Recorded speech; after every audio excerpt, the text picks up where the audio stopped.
Hey, what's up, guys? My name is Tamar. And I'm Will. And we just finished watching Married at First Sight. And again, I don't know the episode number, but you guys will know by the time I upload it because I will put it in the title. So let's get into this episode. This is not going to be a long review because honestly, I was extremely bored with this episode. Maybe, I don't know. Let's get into it. Yeah, let's I have my notes. I had to do it on the laptop. Okay, so who do you want? Let's just do Chris and Paige, and then we can just break it down like we normally do. Right. So save the good part for last. But you want to go first? Yeah. So Chris and Paige, I'm over them, to be honest.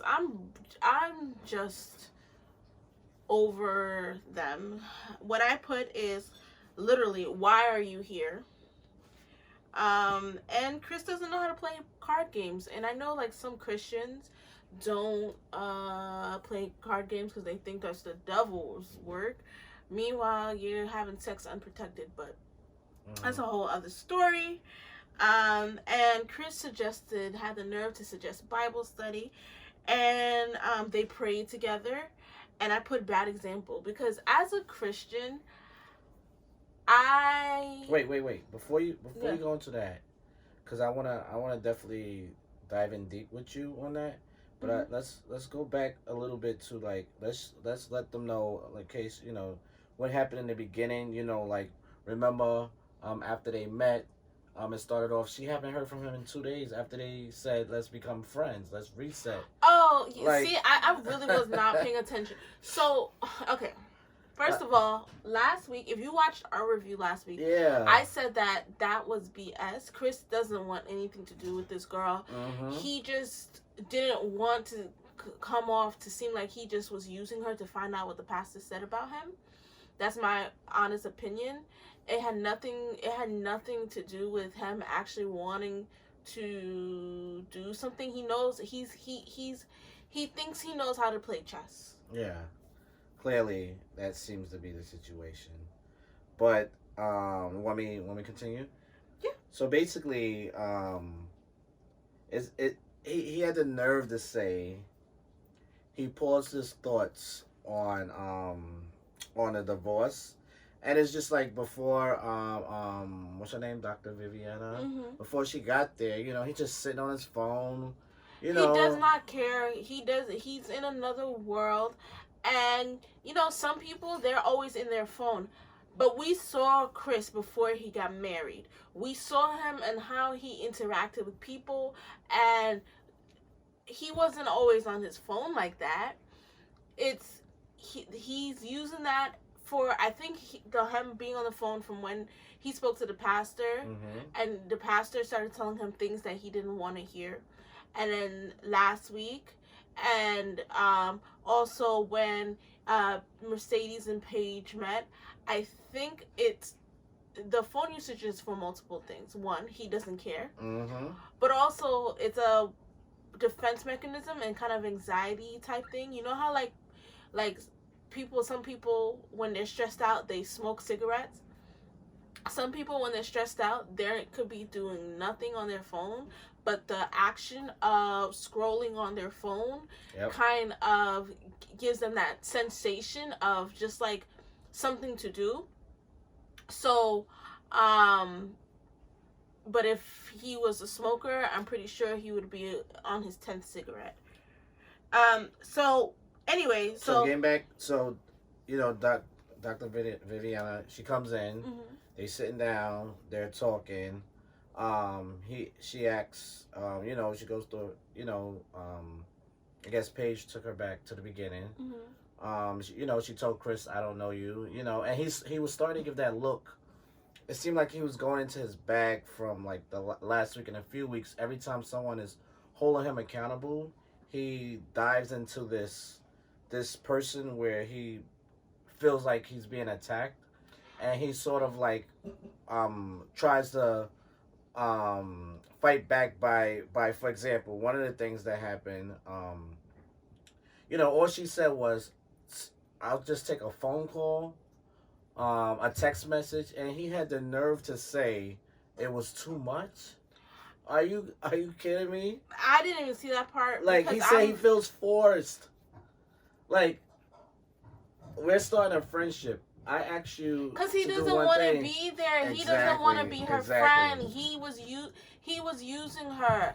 And so getting back to my point, because I really don't want to make a long review of this episode, because I feel like if I had to rate this episode, I would give it a C. I think that, like, he doesn't... So basically, as a Christian, I'm actually very offended in a way, because the representation is terrible. Absolutely terrible. You have a pastor's kid that's all about himself, all about sex. His father looks seedy. He's getting girls pregnant. He has a docile wife who is basically a doormat, and keeps and it's just a terrible example. And like, they have Christians out here looking bad, and like, it's already bad that a lot of people are like leaving church in Exodus, and then you put these two fools on screen. Like, they need to not talk about God, seriously, because this is terrible HR. I think like, also, if we go back a little bit, also, you know, part of what they, you know, what she decided to do, you know, what they decided to do was come up with a plan, like Thursday, Friday, and he said 8 o'clock, right? So you mean a whole day goes by without you speaking to your wife. Well, 8 o'clock comes, he said, I like action and not movies. So it seems to me like, you know, we know what action he was talking about. Yeah, of course. That's all he wants from her. And then another thing. So when he came over for the Bible study, he came from Chicago. Who lives in Chicago? His baby mother, Mercedes. That's who lives in Chicago. So he was in Chicago with Mercedes. He came back with some Harold's chicken. And... Whoa. I'm sorry, guys. They don't know I like fried chicken. So he did come back with some fried chicken. So I was... Nobody wants some cold, dusty fried chicken. And they look cold, and they look kind of hard. Okay, dry. I don't mind hard. He took the chicken took it from Chicago. He had to go to Harold's. So I don't think there's a Harold's in the airport in Chicago O'Hare Airport. Oh yeah, it's definitely cold coming from all the way over there. Then he had to get on the plane, fly to Atlanta, Hartsfield Airport. And we didn't see them warm it up. We did not see them warm it up. And even still, it wasn't fresh. So, reheated store-bought fried chicken, and a night that you guys are supposed to rekindle something or do whatever, that's what you, after you just spent a week with your baby mother, after you bought her, because he confessed. Whoa. Are you going to the main thing when he brought? Wait. Before that, okay. Remember, you was gonna talk about the Bible study thing. Oh, okay. So yeah, so it was awkward. You could hear. It was dry. It was like they were crunching. And I felt like he wants her to do everything. He wants her. That's what I put. He expected Paige to do the work. He wants her to do every little thing, which is not fair to her. No, if a man truly, this is like arguments that me and you have had in the past. If a man truly wants to do something, he will do it. If a man wants to be with a woman, he will put in the effort to be with a woman. Chris used to be a pastor. Chris supposedly goes to church. Well, now he doesn't go to his old church because, you know, his pastor spoke to Paige. And Chris could have BS'd something as a procrastinator. Let's say he's just a procrastinator by nature, which somebody who is 28 years old, who, so he's 28, he owned a Subway because homeboy got evicted, but at the time of the show, he owned a Subway. What is it else? He works as an accountant or whatever he does. Something tells me he's not really that much of a procrastinator. You have to have some kind of drive to be that age and have those things, right? especially if supposedly he was homeless and all that. So you should know you can go on the Bible app because he was reading the Bible from his phone. There's devotionals there. He wanted Paige to do the work. He did not care. He did not care. He could have Googled something. He didn't. He's always on his phone. Why can't you just Google something real quick? It's exactly like you say. You know, he wants her to do everything, and then like what kind of got me upset was he was blaming the fact that they have never talked about God is the reason for his behavior, which is BS because they talked about God the first day they met. Well, don't come on national TV and do that. You know what I mean? Like take responsibility. You know, take responsibility for your actions, for your behavior, and don't try to make it seem like God is supposed to. If we would have had this conversation, we would have mentioned God. God would have came down and fixed our relationship, and this wouldn't happen. I literally put embarrassing because, like I said before, as a Christian, this is embarrassing. Yes, and I liked how Paige gave the scripture because the scripture she gave from Isaiah was a little, shady. It said, "Let the wicked leave their way." I didn't get like everything, when they were saying, but all I wrote down, it said something about let the wicked leave their way, and then also about forgiveness. And so it was shady.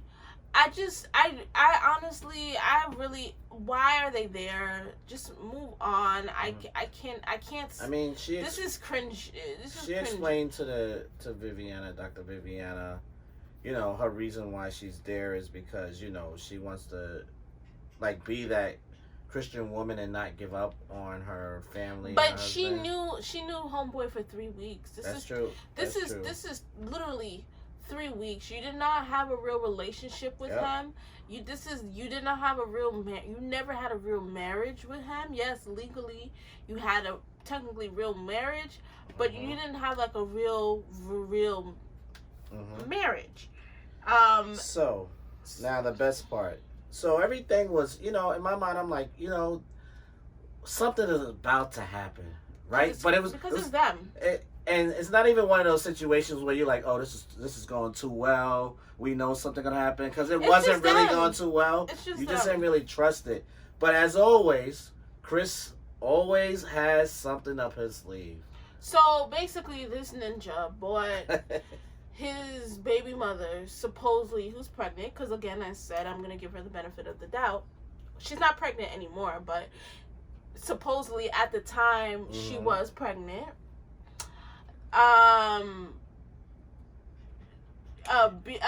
He bought her a Mercedes Benz. Now, mind you, she hadn't drove in 6 years because she has driving anxiety. I have driving anxiety. And I'm going to tell you this.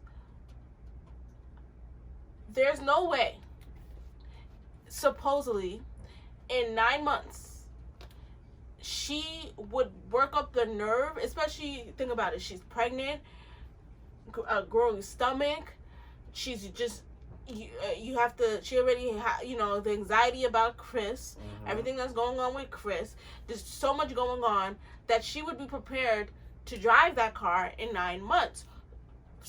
Why would he go and buy her a brand new Mercedes? Like, if you like, I don't. He's trying to buy her love, basically. Like whatever. That's why they were in Mexico 2 weeks ago. Yep, he's definitely trying to buy whatever it is because I'm thinking he's gonna say. First of all, he had a long introduction of, and I knew it was coming. I'm like, oh man, he done got her something. Yeah, because he kept talking about her. And I'm like, okay, maybe a brand new anything but a Benz.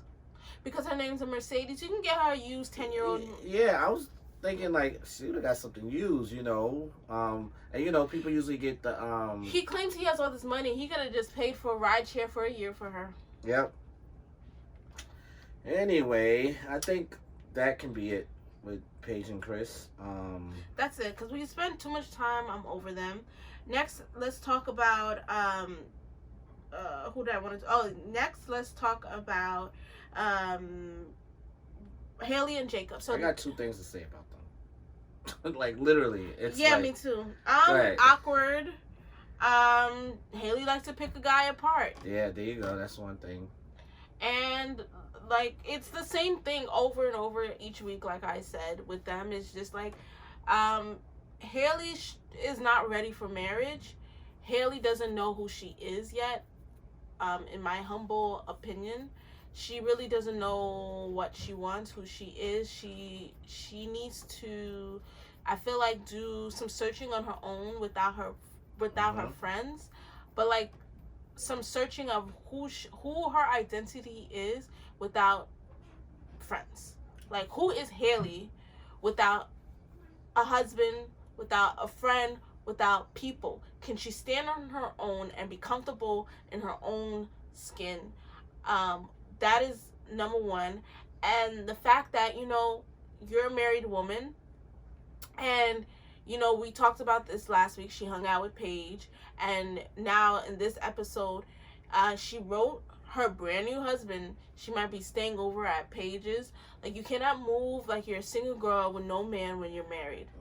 Not saying that, like, you can't have girls' night, you can't travel with your friends, because I like traveling. My husband likes traveling. If he wants to travel somewhere and hang out with his friends and go on a vacation, I don't mind, because I like going on vacation. And if I don't bug him, he's not gonna bug me. But he's my favorite person to go on a vacation if I ever have a choice. You know what I mean?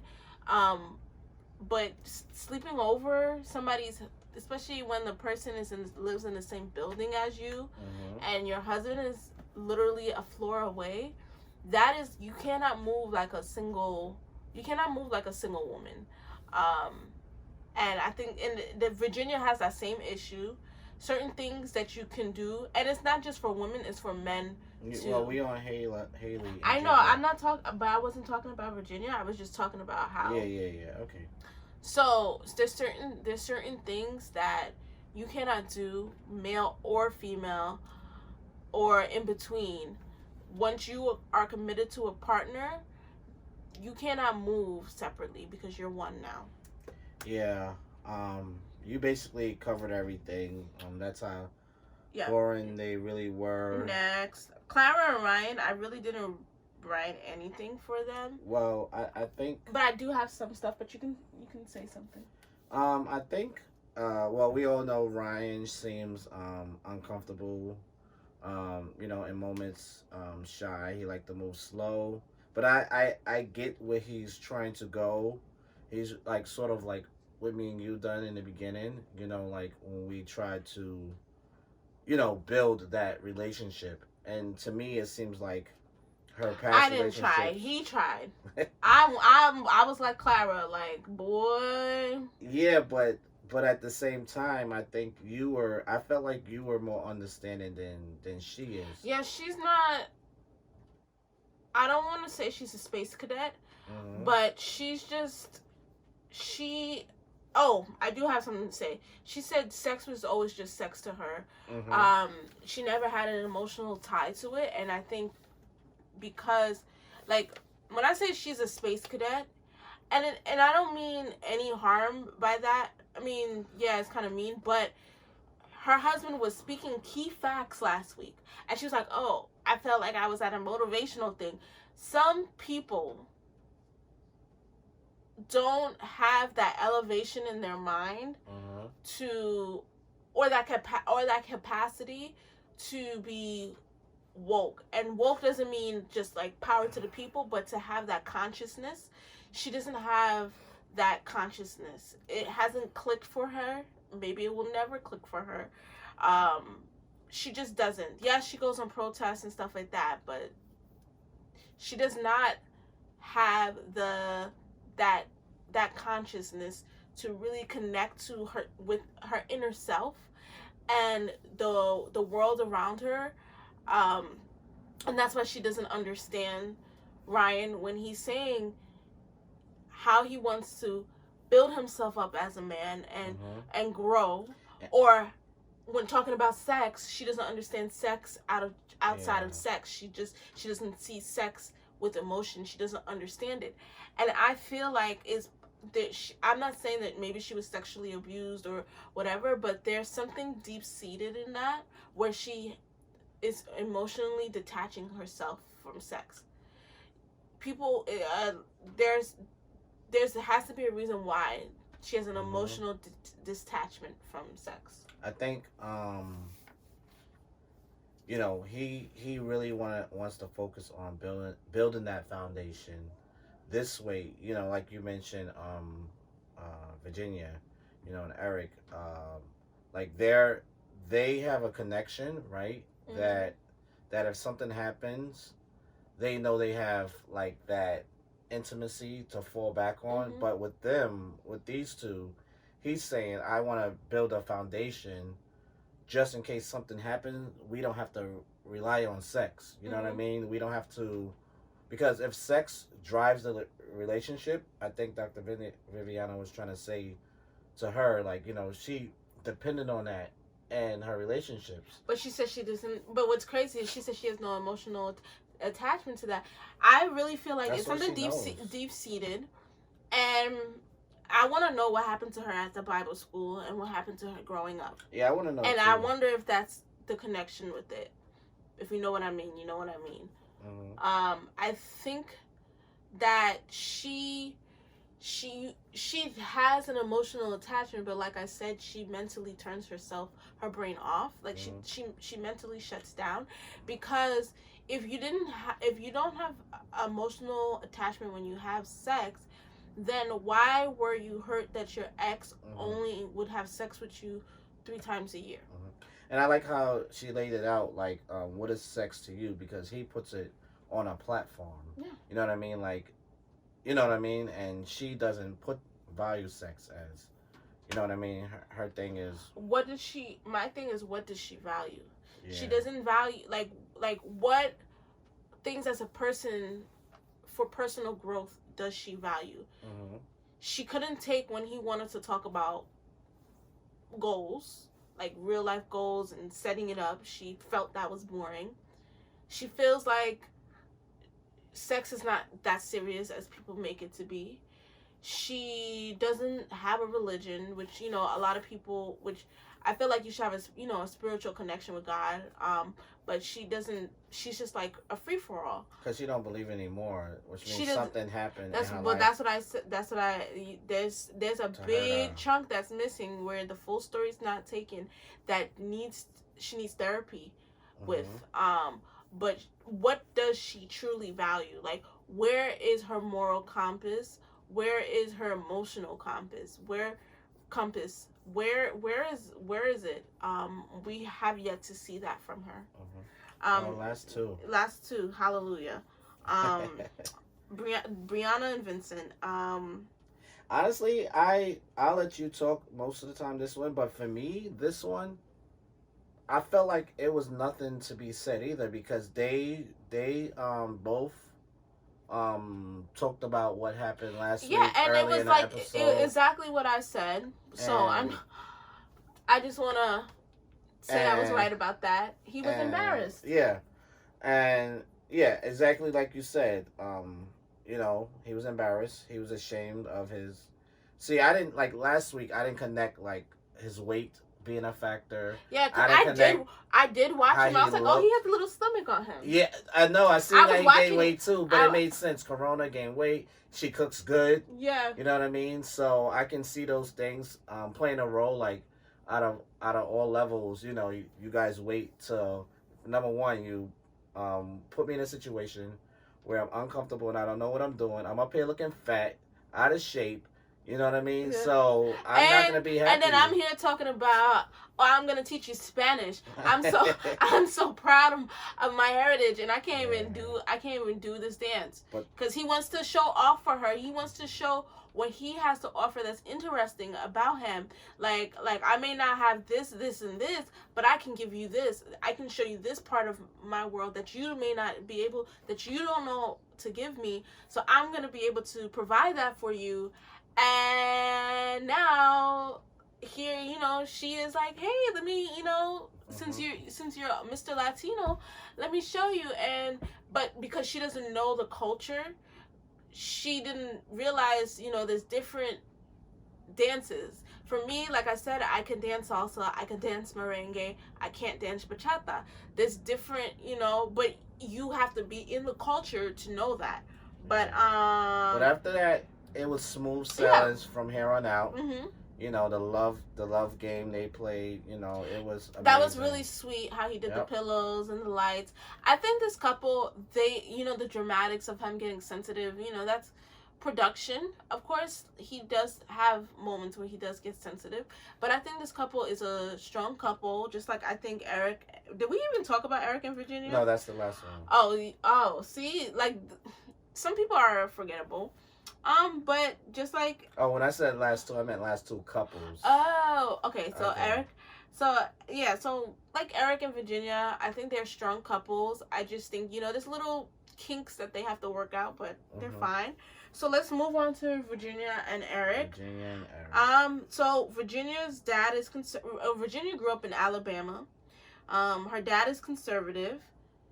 And Eric's conservative and certain views, so they're probably, Trump supporters. Her sister's gay, probably against gay marriage and all that. But I really love their communication. I love how, whether they agree or disagree, I like how they talk out every little thing, even about passwords, even about text messaging, and even though I feel like, she needs to sort of like, understand that you're married, and certain, like he said, there's certain friends, like I don't know the other guys, but the two that I know, it's fine. But yeah, because how would she feel if he had friends and he was like, I'm gonna be hanging out with these two ladies tonight?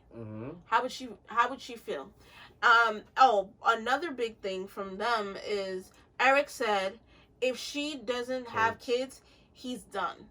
And she was like, well, I'm 26. She needs to stop it. She's not 16. She's not 19. She's not 20. She's not 21. She's not 22.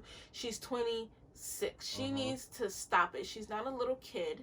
Stop blaming being 26 for drinking a lot. Stop blaming 26 for not being ready to have kids, because that is like prime age that most people have kids. While I'm older than that. I don't have kids. But I'm just saying that... For most people, that's what it is. I mean,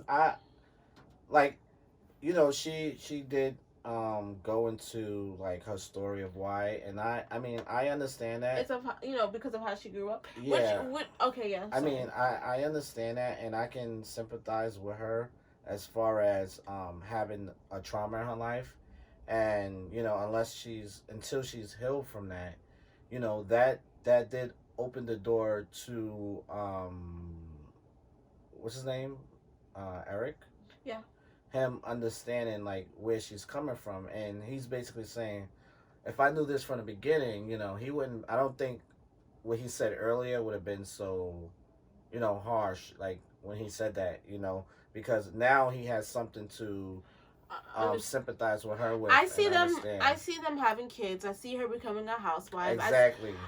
She's like honestly, she's the mold of certain women that I've seen. So I see her. She's gonna be okay. She's gonna be fine. I think she's just wrestling with growing up and trust. I think that's the biggest thing. She's even afraid that, this seems too good to be true. Will this happen when all the cameras are off and we're out of this honeymoon phase? Will you still be the same? Because of the trauma that her parents gave her. And so there's two things I would actually like to say, even about the producers or the experts. The experts, when they are interviewing people about kids, they need to be more specific about, like when they ask someone if they want children, they need to say, do you want children now? Like how do you truly feel about children? Don't say it for the cameras, and really get to the bottom of people's true desires. Like if someone says they want kids tomorrow, don't put them with someone who says they want kids maybe. Put them with somebody who says they want kids tomorrow. And then also, I think that the producers, I know the turnaround for this thing is quick, but I feel like these contestants need, I don't know if they do mental tests on the contestants, but they need therapy. Like they need. I mean, we can't like this season is hard to judge only No, because but I've of been the watching this season a long time. pandemic. No, yeah, but I've been watching the show a long time, and I honestly think that they need to give free therapy sessions to each contestant, like once a week, at least once a week to Remember, twice a she week. said we don't. We remember we was watching a YouTube video. Yeah, we were watching an interview with Dr. Viviana, and they helped guide them with the process. But I'm not talking about the experts. I'm not talking about the experts giving them therapy. I'm talking about the show needs to have get a therapist, and the contestants should go to therapy, even if it's like group therapy or something like that, like leading up to the wedding to really sort out some. Yeah, no, that makes sense. Yeah, that makes sense. And as I said a mental test. I mean a psychiatric evaluation, because I feel like if they had a real therapy session, then a therapist can also weigh in on who this person really is. Does the cards match right? Yeah, you know? And the therapist doesn't have to be an expert like for the whole season, like the experts do. But the therapist can say, "This is what I got out of this person. These are the deep-seated issues that I got from this person, and I don't think that within 2 months this person." Sometimes that stuff is confidential, though. You know, so it could be hard because the therapist has to. So maybe a psychiatric evaluation, but I do think they do need therapy. Like the contestants on the show definitely need therapy. Yeah, and then that's it, guys. So yep. So sorry we didn't have too much drama this episode. I'm tired. I'm over Chris and Paige. I told you this episode was for me. Do you want to do a couple of the night? Honestly, I still think Eric and Virginia. No, I think Brianna and Vincent. The game is what, like, they didn't give them so much TV time. No, it was cute when they were talking about the shower. It was cute when they were talking about the shower head stuff. I thought that was adorable. And he didn't. Yeah, that was cute. And they asked the questions of what you don't like. Yeah, I think they won couple of the night, but again, I think we're gonna have to call it a tie. Because I like the emotional connection between. I think those two couples are the strongest couples that are going to say yes. Yeah. That are still together. I like their communication level. Yeah. They talk about everything. Yeah. Okay. But as promised, we don't want to hold you guys up. But thank you so much for joining us. I am Will. I'm Tamar, and see you next time. Yes.